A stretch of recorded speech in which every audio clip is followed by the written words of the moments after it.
നമ്മുടെ പിള്ളേരാണ് ഏറ്റവും കൂടുതൽ ക്രൈം ചെയ്യുന്നതെന്ന് തോന്നിപ്പോവും. നമ്മുടെ പിള്ളേരാണ് ഏറ്റവും കൂടുതൽ ഈ ഡ്രഗ് അബ്യൂസ്, ഈ സബ്സ്റ്റൻസ് അബ്യൂസിൽ പെട്ടുപോകുന്നതെന്ന് നമുക്ക് തോന്നിപ്പോകുന്നല്ല, അത് റിയാലിറ്റി ആയിക്കൊണ്ടിരിക്കുക.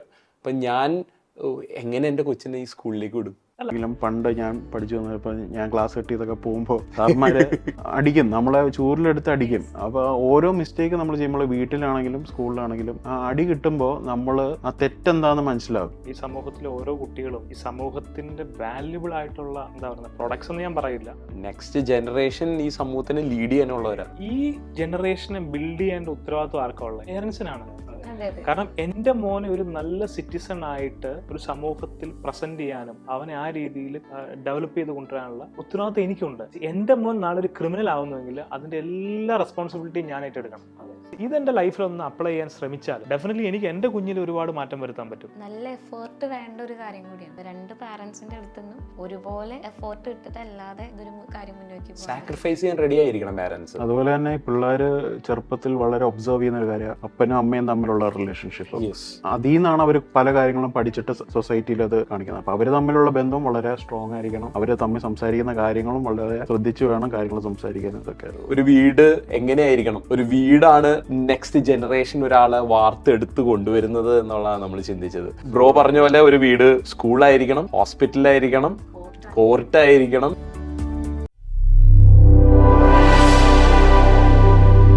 എനിക്കിപ്പോൾ സത്യം പറഞ്ഞാൽ പേടിയാണ് എൻ്റെ കൊച്ചിനെ സ്കൂളിലേക്ക് ഏത് സ്കൂളിൽ പിക്ക് ചെയ്യണം. ഏത് സ്കൂളിൽ പിക്ക് ചെയ്താലും അവൻ വളർന്നു വരാൻ പോണെ അക്കാഡമിക്കലി നല്ലതായിരിക്കത്തുള്ളൂ. കേരളത്തിലെ ഏത് സ്കൂൾ എടുത്താലും academically they are gonna be really good.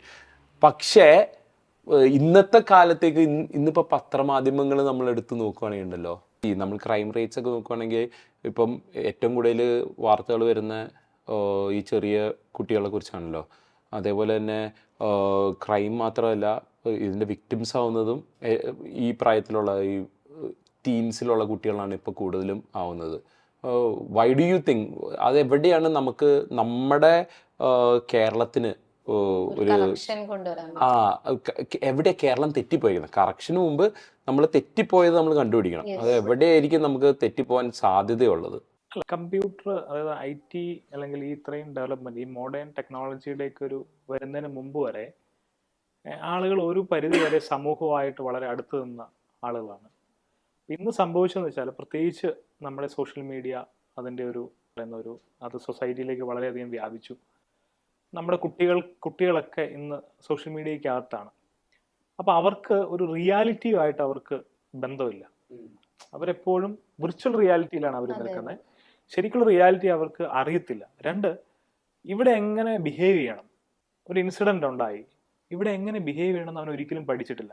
ഈ സിനിമാ വേൾഡിലും ഞാൻ ഈയിടെ സലീം കുമാർ പറഞ്ഞു കേട്ടത്, ഇപ്പം നമ്മുടെ ഇപ്പോഴത്തെ സ്ക്രിപ്റ്റ്സും അല്ലെങ്കിൽ മൂവീസ് എടുത്ത് നോക്കിയാലും മൊത്തം കൊലപാതകം ഇതിനെ ബേസ് ചെയ്തുള്ള ഒരു കോമഡി മൂവി പോലും ഇപ്പം വരുന്നില്ല. അപ്പോൾ സലീം കുമാർ പറഞ്ഞൊരു കാര്യം, പണ്ടത്തെ ആൾക്കാർ കൂടുതലും അങ്ങോട്ടും ഇങ്ങോട്ടും സോഷ്യലി ഭയങ്കരമായിട്ട് ഇൻവോൾവ് ചെയ്ത് ആ ഒരു ഇപ്പം ചായക്കടയിലിരുന്ന് സംസാരിക്കുന്നതും അവിടെ നിന്നാണ് കോമഡി അവർ സത്യം ഇവോൾവ് ചെയ്തുകൊണ്ടിരുന്നത്. ഇപ്പം ആൾക്കാർക്ക് ആ ഇൻട്രാക്ഷൻ ഇല്ലാത്തത്, നേരത്തെ പറഞ്ഞ വെർച്വൽ വേൾഡ് ആയതുകൊണ്ട് ഇപ്പോഴത്തെ എഴുതുന്ന സ്ക്രിപ്റ്റ്, ഇപ്പോഴത്തെ മൂവീസിൽ കോമഡി എന്ന് പറയുന്ന സാധനം ഇല്ല. എഴുതുന്നത് തന്നെ നമുക്കറിയാം, നമ്മൾ ചിരിക്കാൻ വേണ്ടി അങ്ങ് ചിരിക്കുക, അല്ലാതെ ശരിക്കുള്ള ഒരു പണ്ട് നമ്മൾ അനുഭവിച്ചുകൊണ്ടിരുന്ന ഹ്യൂമർ ശരിക്കായിട്ടും ഇല്ല.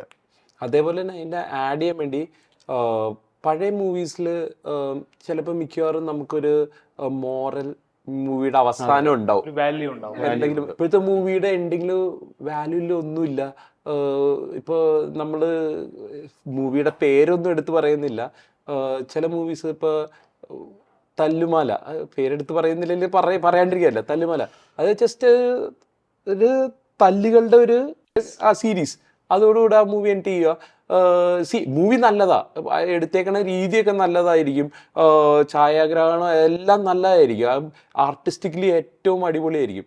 പക്ഷെ നമ്മുടെ യങ് ജനറേഷൻ അതിൽ നിന്ന് എന്തെങ്കിലും ഒരു ടേക്ക് അവേ ഉണ്ടോ, നമ്മളത് ചിന്തിക്കണമില്ല. അത് ഇതിൻ്റെ ഒപ്പം എനിക്ക് ആഡ് ചെയ്യേണ്ട ഒരു കാര്യമാണെന്ന് എനിക്ക് തോന്നിയിട്ടുണ്ട്. പിന്നെ എനിക്ക് തോന്നണേ പഴയ ഒട്ടുമിക്ക മൂവീസ് ആണെങ്കിലും ഒരു ഫാമിലി എൻവയോൺമെന്റിനെ ഫോക്കസ് ചെയ്യുന്ന, അല്ലെങ്കിൽ ഒരു ഫാമിലി ഒന്നിച്ച് നിൽക്കണം, ഫാമിലിയിലെല്ലാം വരണം, അങ്ങനത്തെ ഒരു ഓറിയന്റഡ് ആണ്. ഇപ്പത്തെ മൂവീസ് അല്ലെങ്കിൽ ഇപ്പത്തെ എന്ത് വീഡിയോസ് ആണെങ്കിലും യൂട്യൂബിലുള്ളതാണെങ്കിലും എല്ലാം വേറെ വേറെ രീതിക്കുള്ളതായതുകൊണ്ട് തന്നെ ഈ കുട്ടികൾക്കെല്ലാം ഫാമിലിയോടുള്ള അറ്റാച്ച്മെന്റും വളരെ കുറവാണ്. അല്ലെങ്കിൽ നമ്മളൊരു കാര്യം പറയില്ലേ, ഒരു കുട്ടി ജനിച്ചു വീഴുന്ന ഒരു ഫാമിലിയിലാണ് വീഴുന്നത്. സോ ഫസ്റ്റ് കാണുന്ന ആദ്യത്തെ ഗുരുക്കന്മാരെന്ന് പറയുന്നത് പാരന്റ്സ് ആണ്.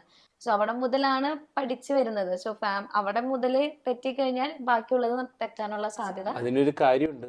ഈ ഫിലിം ഉണ്ടാക്കുന്ന ആൾക്കാർ ഇപ്പോഴത്തെ ജനറേഷന് റിലേറ്റ് ചെയ്യാൻ പറ്റുമോ എന്ന് നോക്കി അവരുണ്ടാക്കുന്നത്. പണ്ടത്തെ ജനറേഷന് ഇതൊക്കെ റിലേറ്റ് ചെയ്യാൻ പറ്റും, ഫാമിലിയൊക്കെ റിലേറ്റ് ചെയ്യാൻ പറ്റും. പക്ഷെ ഇപ്പോഴും അങ്ങനത്തെ കഥകൾ ഇറങ്ങിയ വിജയിക്കത്തുമില്ല. കാരണം അവരെ സംബന്ധിച്ച് ഈ പറഞ്ഞ ജനറേഷന് റിലേറ്റ് ചെയ്യാൻ പറ്റത്തില്ല. ഇമോഷൻസിനെ കൺട്രോൾ ചെയ്യാൻ പറ്റാത്ത രീതിയിലുള്ള സിന്തറ്റിക് ലഹരികൾ നമ്മുടെ സമൂഹത്തിൽ ഉള്ളതും നമ്മുടെ കുട്ടികളെ ഇന്ന് ആ രീതിയിൽ ഇങ്ങനെയുള്ള പ്രകോപനങ്ങളിലേക്ക് പെട്ടെന്ന് കൊണ്ടെത്തിക്കാൻ കാരണമാവുന്നുണ്ട്. കാരണം നമ്മൾ കണ്ടുപിടിച്ചു. What is A solution for this? Fundamental issue എന്ന് പറയുന്നത് നമ്മുടെയൊക്കെ വീടുകളാണ്. അതായത് ഒരു സമൂഹത്തെ ഡെവലപ്പ് ചെയ്ത് കൊണ്ടുവരുന്നതിൽ ഓരോ കുടുംബങ്ങളുടെയും ഇൻവോൾവ്മെന്റ് എന്ന് പറയുന്നത് അത് നമ്മൾ ചിന്തിക്കുന്നതിനപ്പുറമാണ്. കഴിഞ്ഞ ദിവസം എൻ്റെ ഒരു സ്നേഹിതൻ, അദ്ദേഹം ഒരു സ്ഥലത്തൊരു സ്പീച്ച് നടത്തിയപ്പോൾ അദ്ദേഹം പറഞ്ഞ 4 പോയിന്റ് അതെന്നെ വളരെയധികം ടച്ച് ചെയ്തൊരു കാര്യമാണ്. ഒന്ന്, നമ്മുടെ വീടെന്ന് പറയുന്ന ഒരു സ്കൂളാണ്. ഇപ്പം ജിതിനൊരു സ്കൂളിൽ അധ്യാപകനാണ്. അപ്പൊ സ്കൂളിന്റെ പ്രത്യേകത എന്താണ്? സ്കൂളിൽ പുതിയ പുതിയ കാര്യങ്ങൾ പഠിപ്പിക്കുകയാണ്. അപ്പൊ 1ാം ക്ലാസ്സിൽ നിന്ന് 2ാം ക്ലാസ്സിലേക്ക് പോകുമ്പം ആ സ്റ്റേജ് ടഫാണ് എന്ന് പറഞ്ഞാല് അവൻ ഫേസ് ചെയ്യാൻ അപ്പം ആ ഏജ് കൂടുന്നതിനനുസരിച്ച് അവന്റെ കണക്കിന്റെ പാഠങ്ങൾ വ്യത്യാസം വരും, സയൻസിൽ വ്യത്യാസം വരും, ഇംഗ്ലീഷിന്റെ ക്ലാസ്സിൽ വ്യത്യാസം വരും. അങ്ങനെ ഓരോ ലെവലും മാറിക്കൊണ്ടിരിക്കുകയാണ്. എന്ന് പറഞ്ഞ പോലെ നമ്മുടെ സമൂഹത്തിൽ വരുന്ന ചേഞ്ചുകളെ അതിനെ മനസ്സിലാക്കി ഒരു സ്കൂളിൽ ഒരു അധ്യാപകർ ഒരു വിദ്യാലയത്തിന്റെ ഫംഗ്ഷൻ എന്താണോ, ഒരു വിദ്യാർത്ഥിക്ക് എന്താണോ അധ്യാപകർ പറഞ്ഞു കൊടുക്കുന്നത്, ആ രീതിയിൽ നമ്മുടെ മാതാപിതാക്കൾക്ക് ഇന്ന് കുട്ടികളോട് ഡീൽ ചെയ്യാൻ പറ്റുവാണെങ്കിൽ ഒരു പരിധി വരെ നമ്മുടെ സമൂഹത്തിലെ പ്രശ്നങ്ങളെ കുറയ്ക്കാനായിട്ട് കഴിയും. രണ്ടാമത്, നമ്മുടെ വീടെന്ന് പറയുന്നത് ഒരു കോർട്ടാവണം, ഒരു കോടതിയാവണം. നിങ്ങൾ ഈ അടുത്ത ദിവസം ശ്രദ്ധിച്ചിട്ടുണ്ടാവും, ഒരു 10ാം ക്ലാസ്സിലുള്ള ഒരു പയ്യൻ മരണപ്പെട്ടു. അതിന്റെ ഹിസ്റ്ററി എടുത്ത് നോക്കുമ്പം ആ പയ്യന്റെ, ഞാൻ ആ ഇൻസിഡന്റിനെ കുറിച്ചാണ് പറയുന്നത്, അല്ലെങ്കിൽ ആ വ്യക്തിത്വത്തെ കുറിച്ചല്ല പറയുന്നത്, അദ്ദേഹത്തിന്റെ പിതാവിനും പല കൊട്ടേഷൻ ടീമുകളുമായിട്ട് ബന്ധമുണ്ട്. മനസ്സിലായോ? അപ്പം ഈ കുട്ടി ഒരു തെറ്റ് ചെയ്തു. ഇപ്പൊ എനിക്കൊരു മോനുണ്ട്. എൻ്റെ മോൻ സമൂഹത്തിൽ ഒരാളെ ഒരു കൂടെ പഠിക്കുന്ന വിദ്യാർത്ഥിയെ അടിച്ചിട്ട് തല്ലിയിട്ട് അവൻ എൻ്റെ വീട്ടിൽ വന്നിട്ട് പറയാ, അച്ഛാ ഞാൻ ഇന്നൊരാളെ തല്ലി, അല്ലെങ്കിൽ പപ്പ ഞാൻ ഇന്നൊരാളെ തല്ലി, ഡാഡി ഞാൻ ഇന്നൊരു തല്ലി എന്ന് പറയുമ്പോൾ ഞാൻ പറയാം, ആണോ നീ തല്ലിയോ, നല്ല കാര്യം എന്ന് പറയുന്നതാണോ, അതെയോ അവനെ കറക്റ്റ് ചെയ്തിട്ട് അവനോട് പോയിട്ട് നീ മാപ്പ് പറയണം? ഈ സമൂഹത്തിലെ ഓരോ കുട്ടികളും ഈ സമൂഹത്തിന്റെ വാല്യുബിൾ ആയിട്ടുള്ള എന്താ പറയുക പ്രൊഡക്ട്സ് എന്ന് ഞാൻ പറയില്ല, നെക്സ്റ്റ് ജനറേഷൻ ഈ സമൂഹത്തിനെ ലീഡ് ചെയ്യാനുള്ളവരാ. 2, ഈ ജനറേഷനെ ബിൽഡ് ചെയ്യേണ്ട ഉത്തരവാദിത്വം ആർക്കാ ഉള്ളത്? പേരൻസിനാണ്. കാരണം എൻ്റെ മോനെ ഒരു നല്ല സിറ്റിസൺ ആയിട്ട് ഒരു സമൂഹത്തിൽ പ്രസന്റ് ചെയ്യാനും അവനെ ആ രീതിയിൽ ഡെവലപ്പ് ചെയ്ത് കൊണ്ടുവരാനുള്ള ഉത്തരവാദിത്വം എനിക്കുണ്ട്. എൻ്റെ മോൻ നാളെ ഒരു ക്രിമിനൽ ആവുന്നുവെങ്കിൽ അതിന്റെ എല്ലാ റെസ്പോൺസിബിലിറ്റിയും ഞാൻ ഏറ്റെടുക്കണം. കാരണം അത് ഞാൻ പറഞ്ഞത്, ഞാനൊരു സ്പിരിച്വലായിട്ട് പറയില്ല, ദൈവം ഓരോ പേരൻസിന്റെ കയ്യിലും കുഞ്ഞുങ്ങളെ കൊടുക്കുന്നത് ആ കുട്ടിയെ സമൂഹത്തിനോ അല്ലെങ്കിൽ നല്ല കാര്യങ്ങൾ ചെയ്ത് അവൻ സമൂഹത്തിൽ നല്ലൊരു വ്യക്തിത്വത്തിന് ഉടമയായിട്ട് ജീവിക്കുക, ചില നന്മകൾ ചെയ്യുക. എല്ലാവരും മരിക്കും കുറച്ച് നാൾ കഴിയുമ്പോൾ. അപ്പൊ ആ ഒരു ഷോർട്ട് പീരീഡ് എന്ന് പറയുന്നത് ആ ഇനിഷ്യലി നമ്മൾ കൊടുക്കുന്ന ഒരു 10 വർഷത്തെ 15 വർഷത്തെ ട്രെയിനിങ് ആണ് അവന്റെ അടുത്ത 50 വർഷത്തെ 40 വർഷത്തെ ലൈഫിനെ ഡിറ്റർമൈൻ ചെയ്യുന്നത്, ഡിസൈഡ് ചെയ്യുന്നത്. അപ്പൊ അതിൽ നമ്മൾ എന്ത് ചെയ്യണം? ഇൻവെസ്റ്റ് ചെയ്യുക തന്നെ ചെയ്യണം. അതായത് നമ്മള് കുട്ടികളുടെ മൊറാലിറ്റി ബിൽഡ് ചെയ്യാൻ പാരന്റ്സ് തയ്യാറാവണം.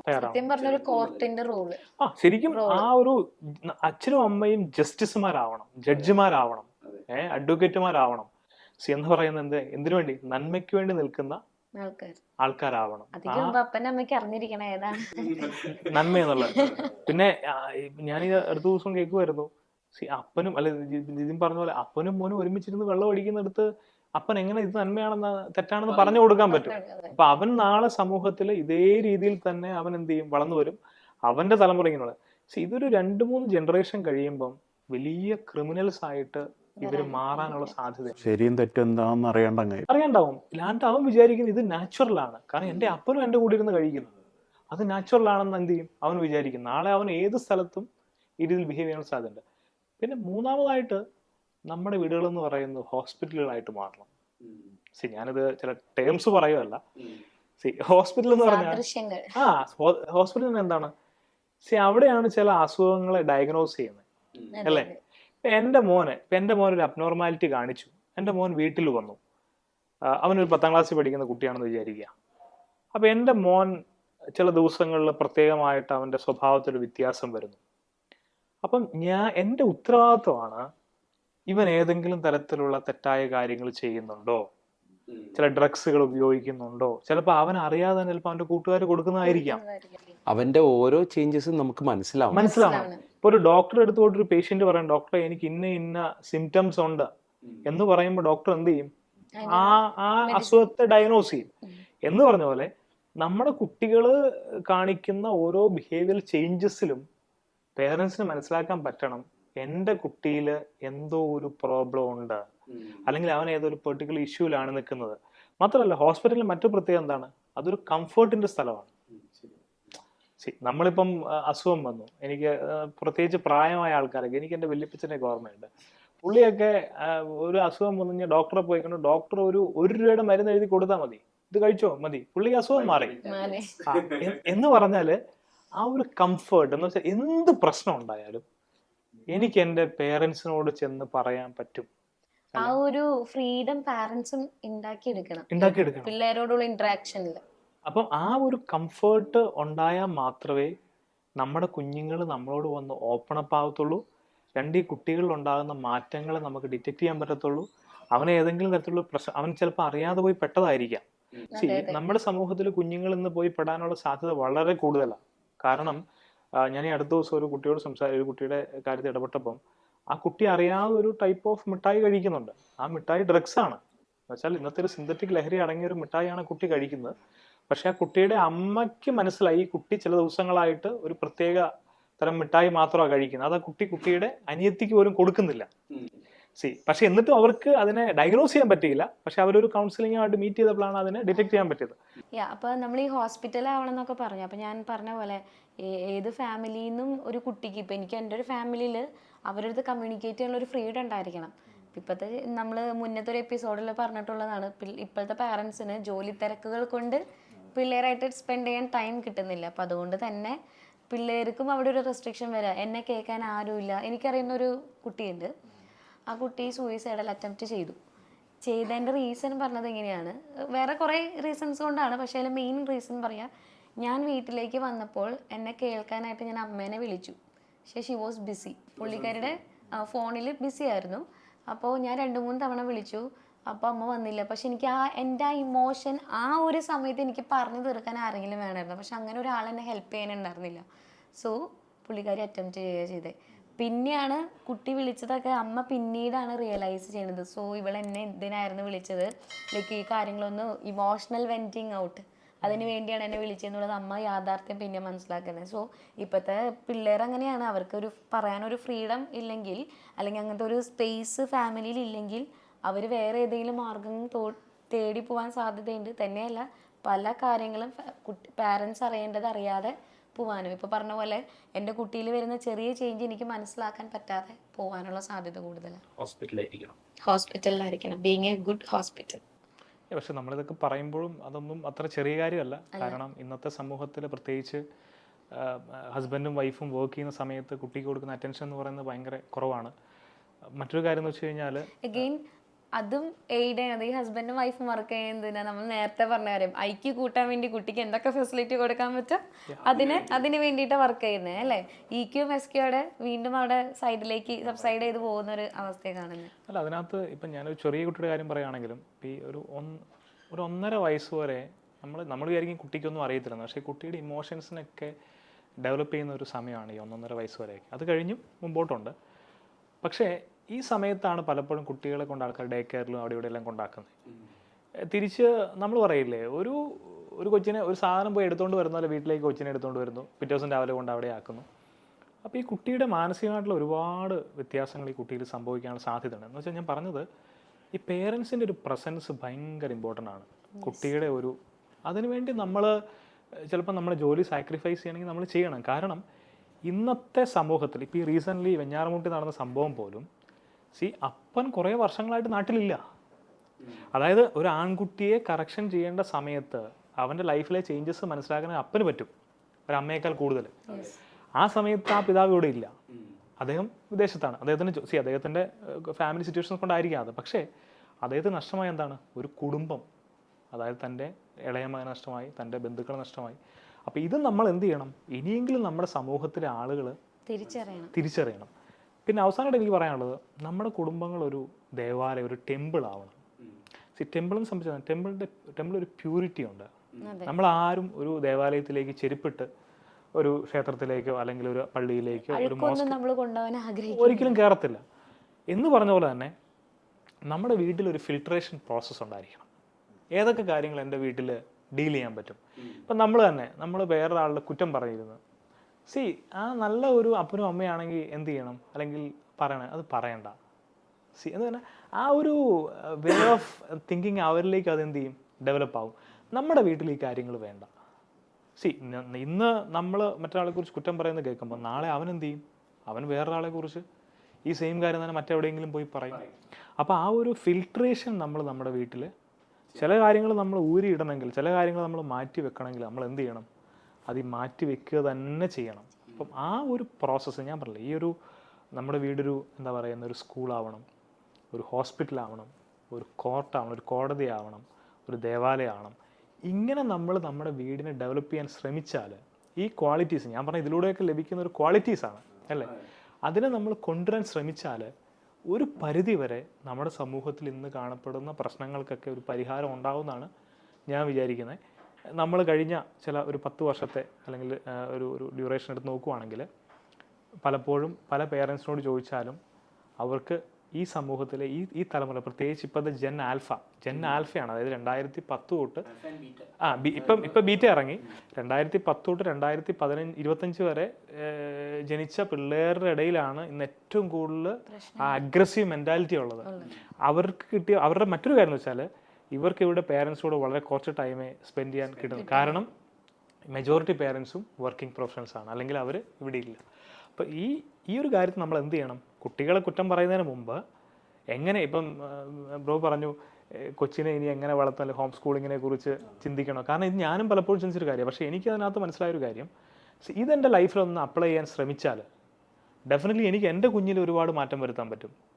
നമ്മൾ കേട്ട പോലെ ഇപ്പം പറഞ്ഞു, പക്ഷേ നല്ല എഫേർട്ട് വേണ്ട ഒരു കാര്യം കൂടിയാണ്. ഇപ്പോൾ 2 പാരൻസിൻ്റെ അടുത്തുനിന്നും ഒരുപോലെ എഫേർട്ട് ഇട്ടിട്ടല്ലാതെ ഇതൊരു കാര്യം മുന്നോട്ട് സാക്രിഫൈസ് ചെയ്യാൻ റെഡി ആയിരിക്കണം പാരൻസ്. അതുപോലെ തന്നെ പിള്ളേർ ചെറുപ്പത്തിൽ വളരെ ഒബ്സർവ് ചെയ്യുന്ന ഒരു കാര്യമാണ് അപ്പനും അമ്മയും തമ്മിലുള്ള റിലേഷൻഷിപ്പ്. അപ്പം അവർ തമ്മിലുള്ളതും നല്ല അതിൽ നിന്നാണ് അവർ പല കാര്യങ്ങളും പഠിച്ചിട്ട് സൊസൈറ്റിയിൽ അത് കാണിക്കുന്നത്. അപ്പോൾ അവർ തമ്മിലുള്ള ബന്ധവും വളരെ സ്ട്രോങ് ആയിരിക്കണം. അവർ തമ്മിൽ സംസാരിക്കുന്ന കാര്യങ്ങളും വളരെ ശ്രദ്ധിച്ചു വേണം കാര്യങ്ങൾ സംസാരിക്കാൻ. അതൊക്കെ ഇന്നലെ ഞാൻ ഇന്ന് രാവിലെ ഇങ്ങോട്ട് വന്നപ്പോൾ ഒരു ആർട്ടിക്കിൾ വായിച്ചു. അതെന്നെ ഭയങ്കരമായിട്ട് ചിന്തിപ്പിച്ചൊരു കാര്യമാണ്. ഞാനൊരു സമുദായത്തെ കുറ്റം പറയും, ഒരു സിസ്റ്റത്തെ കുറ്റം പറയുന്നതല്ല. പാലക്കാടുള്ളൊരു 2 ബോയ്സ്, അതായത് ബെസ്റ്റിനും ബാസ്റ്റിനും, നിങ്ങൾക്ക് ഒരുപക്ഷെ നിങ്ങൾ അറിഞ്ഞിട്ടുണ്ടായിരിക്കാം. അവരൊരു കാത്തലിക് ഒരു ക്രിസ്ത്യൻ കുടുംബത്തിൽ ജനിച്ച 2 പേരാണ്. പക്ഷേ ഇവരുടെ പേരൻസ് തമ്മിൽ വലിയ പ്രശ്നം, ക്ലാഷ് ഉണ്ടായി. കുറച്ച് നാൾ കഴിഞ്ഞപ്പോൾ അച്ഛൻ വേറൊരാളെ, ഒരു സ്ത്രീ വിവാഹം കഴിച്ചു. അമ്മ ഈ കുട്ടികളെ നോക്കി നിന്നു. പക്ഷേ ഈ അമ്മയും അത്ര കറക്റ്റ് ആയിരുന്നില്ല എന്നുള്ള ഞാൻ മനസ്സിലാക്കിയത്. അപ്പോൾ ഇവർ പിന്നെ അതിനുശേഷം ഒരു പ്രത്യേക സ്കൂളിലേക്ക് അവർ പഠനത്തിനായിട്ട് ചെന്നു. അവിടെ വെച്ച് അവർ തീവ്രവാദത്തിലേക്ക് റിക്രൂട്ട് ചെയ്യപ്പെട്ടു. ISIS ചെന്നു. അവർ കൊല്ലപ്പെട്ടു. അപ്പം ഞാൻ പറഞ്ഞത്, ഒരു കുട്ടി, അതായത് 2 ക്രൈസ്തവ കുടുംബങ്ങളിൽ ജനിച്ച കുട്ടികളാണ്, പക്ഷേ അവർ മുസ്ലിം തീവ്രവാദികളായിട്ടാണ് ലാസ്റ്റ് കൊല്ലപ്പെടുന്നത്. അപ്പം ഞാൻ പറഞ്ഞത്, അവർ മതം മാറിയതിനെക്കുറിച്ചൊന്നുമല്ല സംസാരിക്കാൻ ആഗ്രഹിക്കുന്നത്. ഞാൻ പറഞ്ഞത്, എവിടെയോ വെച്ച് അവരുടെ ലൈഫിൽ അവർക്ക് ആരും ഇല്ല എന്നുള്ളൊരു തോന്നലുണ്ടായിപ്പോയി. 2, അവരുടെ ലൈഫിലെ ചേഞ്ചസിനെ കറക്റ്റ് ചെയ്യാൻ ആരും ഇല്ലാതെ പോയി. അത് അവരെ ഒരു വലിയ എക്സ്റ്റെൻറ്റിലേക്ക് കൊണ്ടുപോകാനായിട്ട് ഇടയായിട്ട് തീർന്നു. കാരണം രാജ്യദ്രോഹ കുറ്റമാണല്ലേ തീവ്രവാദം എന്ന് പറയുന്നത്. അപ്പോൾ ആ ലെവലിലേക്ക് വേണമെങ്കിൽ എനിക്ക് എൻ്റെ കുഞ്ഞിനെ കൊണ്ടുപോകാനും പറ്റുമെന്നുള്ളതിൻ്റെ തെളിവുകളാണ് നമ്മൾ ഈ നമ്മുടെ സമൂഹത്തിൽ കാണുന്ന ഇത്തരത്തിലുള്ള കാര്യങ്ങൾ. ഞാനിത് വെറുതെ പറഞ്ഞതല്ല, ഇവർ റിയൽ ഇൻസിഡൻറ്റുകളാണ്. അപ്പോൾ ഇതൊക്കെ നമ്മൾ ഓർമ്മിപ്പിക്കുന്നത്, നമ്മളൊരു വലിയ അപകടത്തിന് മുമ്പിലാണ് ആസ് എ പേരൻ്റ് എന്ന രീതിയിൽ നിൽക്കുന്നത്. അതിനെ കറക്റ്റ് ചെയ്യാൻ ശ്രമിച്ചില്ലെങ്കിൽ വലിയ അപകടങ്ങൾ നമ്മൾ നേരിടേണ്ടതായിട്ട് വരും. ഇന്ന് ആൾക്കാർ ചോദ്യം ചെയ്യുക, ഇനി ഈ സമൂഹത്തിൽ ഈ കാണുമ്പോൾ നമുക്ക് പേടി തോന്നുക അല്ലേ? ഓരോ ദിവസം ഒരാളെന്നോട് പറയുക, കേരളത്തിലെ അവസ്ഥകൾ കാണുമ്പോൾ ഞങ്ങൾക്ക് പേടിയാവുന്നു. പക്ഷേ ഇപ്പം ഞാൻ പറഞ്ഞു ഇപ്പോൾ കുറച്ചേ ഉള്ളൂ. നെക്സ്റ്റ് 10 years നമ്മുടെ പോലീസ് സംവിധാനങ്ങൾക്കൊന്നും ഇത് കൺട്രോൾ ചെയ്യാൻ പറ്റത്തില്ല. ഇത് കൺട്രോൾ ചെയ്യാൻ പറ്റുന്ന ഒരു സ്ഥലമുണ്ട്, നമ്മുടെ വീടുകൾ. അതാണ് നമ്മുടെ സോഴ്സ് എന്ന് പറയുന്നത്. നമ്മൾ പറയില്ലേ, ആ വേരിലെ വളവ്, എന്താ പറയുക, ആ വേരിൽ നല്ല വളമിട്ട് കൊടുക്കുക. അത് നന്നായിട്ട് എന്ത് ചെയ്യും, ആ കളകൾ ഉണ്ടെങ്കിൽ ആ വേരിൽ തന്നെ എന്ത് ചെയ്യുക, പറിച്ച് കളയുക. അത് നല്ലൊരു ഫ്രൂട്ടായിട്ട് നല്ലൊരു പ്ലാന്റായിട്ട് വരും. സോ നമ്മൾ ഇപ്പം സംസാരിച്ച എനിക്ക് വളരെ ഐ ഓപ്പണിംഗ് ആയിട്ട് എനിക്ക് തോന്നി. കാരണം നമ്മൾ ആസ് എ ഫാമിലി നമ്മൾ നിൽക്കുന്നത് ചിലപ്പോൾ ഒരു ടൈം ബോംബിൻ്റെ പുറത്തായിരിക്കും, അല്ലെങ്കിൽ നമ്മൾ നിൽക്കാൻ പോകുന്ന ഒരു ബ്യൂട്ടിഫുൾ ട്രീയുടെ പൊക്കത്തായിരിക്കും. അത് ബ്യൂട്ടിഫുൾ ട്രീ ആണോ ടൈം ബോംബാണോ എന്നുള്ളത് നമ്മൾ ഡിസൈഡ് ചെയ്യാം. നമ്മുടെ ഓരോ ആക്ഷൻസും ആണ് അത് ഒരു ടൈം ബോംബ് ആക്കണോ ട്രീ ആക്കണോ എന്നുള്ളത് നമ്മൾ തീരുമാനിക്കുന്നത്. സോ നമ്മളിപ്പോൾ ചിന്തിച്ചത് ആക്ച്വലി ഒരു വീട് എങ്ങനെയായിരിക്കണം, ഒരു വീടാണ് ഒരു നെക്സ്റ്റ് ജനറേഷൻ ഒരാളെ വാർത്തെടുത്ത് കൊണ്ടുവരുന്നത് എന്നുള്ളതാണ് നമ്മൾ ചിന്തിച്ചത്. സോ ഒരു വീട് ബ്രോ പറഞ്ഞ പോലെ ഒരു വീട് സ്കൂളായിരിക്കണം, ഹോസ്പിറ്റലായിരിക്കണം, കോർട്ടായിരിക്കണം, ടെമ്പിളായിരിക്കണം. ഇത് 4 ആയിക്കഴിഞ്ഞ് കഴിഞ്ഞാൽ നമുക്ക് നെക്സ്റ്റ് ജനറേഷനെ വാർത്ത് കൊണ്ടുവരാൻ പറ്റും. ആസ് ബ്രോ ടോൾഡ്, നമുക്ക് വേണമെങ്കിൽ ഡിസൈഡ് ചെയ്യാം ഈ രാജ്യത്തിന്റെ ഫെയ്റ്റ് എങ്ങോട്ട് പോകണമെന്ന്. ഭയങ്കര with great power comes great responsibility എന്ന് പറയുന്ന പോലെ we all have A huge responsibility നമ്മുടെ രാജ്യത്തെ എങ്ങനെ മോൾഡ് ചെയ്ത് കൊണ്ടുവരണം എന്നുള്ളത്. നമ്മൾ പലപ്പോഴും ശ്രദ്ധിക്കുന്നത് ഒരു കൊച്ചിൻ്റെ ഇൻ്റലക്ച്വൽ ഗ്രോത്ത് മാത്രമേ ഉള്ളൂ. It's A sad thing.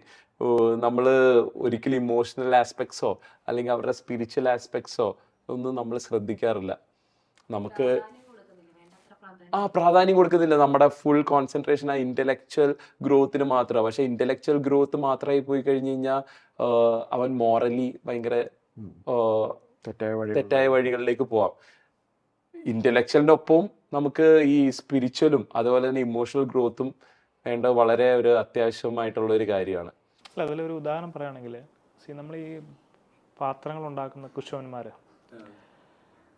കുശവൻ ആ പാത്രത്തിൻ്റെ ഷേപ്പ് എങ്ങോട്ട് വേണം തിരിക്കാൻ പറ്റും. പുള്ളിക്കാനുള്ള റൈറ്റ് ഉണ്ട്. എന്ന് പറഞ്ഞ പോലെ നമ്മുടെ മക്കൾ ഒരു 10 വയസ്സ് വരെയെങ്കിലും നമ്മൾ പറയുന്ന അനുസരിക്കും. ഈ 10 വയസ്സിനകത്ത് എനിക്കറിയത്തില്ല അതിൻ്റെ ഒരു സൈക്കോളജിക്കൽ സൈഡ്, നമ്മളൊന്ന് അവരെ ഈ രീതിയിലൊന്ന് മോൾഡ് ചെയ്യാൻ ശ്രമിച്ചാൽ ഒരു നല്ല, എന്താ പറയുന്നത്, നല്ല ഫ്രൂട്ട്ഫുള്ളായിട്ടുള്ള ഒരു ബ്യൂട്ടിഫുൾ ആയിട്ടുള്ളൊരു ഒരു പോട്ടായിട്ട് ആളുകൾക്ക്, എന്താ പറയുക, നമ്മൾ ഒരു നല്ല വെള്ളം കുടിക്കാൻ പറ്റും, നല്ലൊരു കൂജയായിട്ട്, ഒരു സഹായമായിട്ട് ഉപയോഗിക്കാൻ പറ്റും, മനോഹരമായിട്ടുള്ള യൂസ്ഫുള്ളായിട്ട്. അതല്ല ടച്ചുടയ്ക്കാൻ പറ്റുന്ന മറ്റൊരു പോട്ടായിട്ടും അതിനെ എന്ത് ചെയ്യാൻ പറ്റും, നമുക്ക് മാറ്റിയെടുക്കാൻ പറ്റും. അത് ഡിസൈഡ് ചെയ്യുന്നത് അതിൽ ആ പേരൻസിൻ്റെ റോളെന്ന് പറയുന്നത് വളരെ ഇമ്പോർട്ടൻ്റ് ആണ്. സോ നമ്മൾ തുടങ്ങിയത് ഇതെങ്ങനെ സോൾവ് ചെയ്യാൻ പറ്റുന്ന ഉദ്ദേശമാണ് ഒരു ചോദ്യത്തിലാണ് നമ്മൾ തുടങ്ങിയത്. നമ്മുടെ ഇപ്പോഴത്തെ സൊസൈറ്റി പോണ പോക്ക് അതെങ്ങനെ സോൾവ് ചെയ്യാൻ പറ്റുന്നു. And the solution is our family അല്ലേ. നമ്മുടെ ഓരോരുത്തരുടെയും ഫാമിലിയാണ് ഇതിനുള്ള സൊല്യൂഷൻ. നമ്മുടെ കുട്ടീനെ ഏത് രീതിയിൽ നമ്മൾ ഡെവലപ്പ് ചെയ്ത് കൊണ്ടുവരുന്നു അത് നമ്മുടെ ഓരോരുത്തർക്കും നമ്മളുടെ ചിന്താഗതിക്ക് അനുസരിച്ച് നമുക്ക് ഡെവലപ്പ് ചെയ്ത് കൊണ്ടുവരാൻ പറ്റും. If you are there for your child with this emotion, with this spirituality, be with them till 10 വയസ്സ് എന്നേരം പറഞ്ഞ് 10 വയസ്സ് വരെയും if you can mold him to be a really good pot, നമുക്ക് നമ്മുടെ രാജ്യത്തിന് തന്നെ അത് വലിയൊരു മുതൽക്കൂട്ടായിട്ടിരിക്കും. രാജ്യത്തിന് തന്നെ അതൊരു ഓണറിന് കാരണമാകുന്ന ഒരു സാധനമായിട്ട്, ഒരു സാധനം എന്ന് പറയാൻ പറ്റില്ല, ഒരു പൈതലായിട്ട് അല്ലെങ്കിൽ ഒരു ഇൻഡിവിജ്വലായിട്ടിരിക്കും. ഈ ഒരു നോട്ടിൽ നമുക്ക് ഇന്നത്തെ ഈ ഒരു എപ്പിസോഡ് എൻഡ് ചെയ്യാം. So, are you ready to make our nation proud?